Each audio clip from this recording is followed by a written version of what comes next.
வணக்கம். இன்னேரே.com-இன் இன்றைய செய்திகள் வாசிப்பது மன்சூர். கேரளாவுக்கு கடத்த இருந்த மிக்சி கிரைண்டர் ஃபேன்கள் பறிமுதல். வருமான வரித்துறை அதிகாரியின் மனைவியின் கடையில் ரைடு. சேலத்தில் வருமான வரித்துறை அதிகாரியின் மனைவிக்கு சொந்தமான ஜவுளி கடையில் பதுக்கி வைக்கப்பட்டு கேரளாவுக்கு கடத்த இருந்த 22 விலையில்லா கிரைண்டர் மிக்சி ஃபேனை ஆர்டிஓ விஜய்பாபு பறிமுதல் செய்தார்.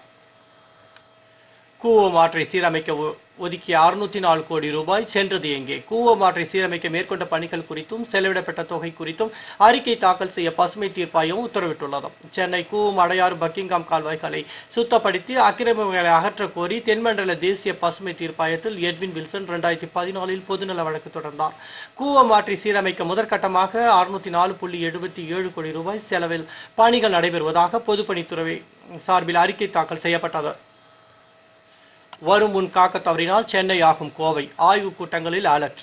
ஊடகங்களில் சென்னை மக்களுக்கு நேர்ந்த அவலத்தை பார்த்த கோவை வாசிகள் அரண்டுதான் போனார்கள். இனியும் கட்டமைப்பில் திட்டமிட தவறினால் சென்னைக்கு அடுத்தபடியாக வேகமாக வளர்ந்து வரும் கோவைக்கும் நாளை இதே நிலைமை வரலாம். இதை தாமதமாக உணர்ந்ததாலோ என்னவோ கோவை கலெக்டர் அலுவலகத்தில் மாநகராட்சி அலுவலகத்திலும் நேற்று இது தொடர்பாக அவசர ஆய்வுக் கூட்டங்கள் நடத்தப்பட்டன.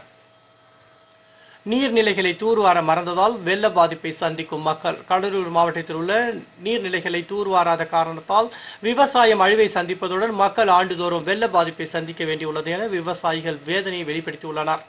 நாளுக்கு நாள் பெருகி வரும் மக்கள் தொகையால் சுற்றுச்சூழல் பாதிக்கப்பட்டு சீதோஷ்ண நிலையில் மாற்றம் ஏற்பட்டு சுனாமி, புயல், பருவம் தவறிய மழை, அதிக வெயில், கனமழை, மூடுபனி போன்றவைகளால் பிரதான தொழிலான விவசாயம் பாதிக்கப்படுகிறது. ஒவ்வொரு ஆண்டும் மழை வெள்ளத்தால் பயிர்களுக்கும் பெரு சேதம் ஏற்பட்டு வருகிறது. இந்த ஆண்டு பெய்த கனமழையால் விவசாயம் பயிர் நாசமடைந்துள்ளன.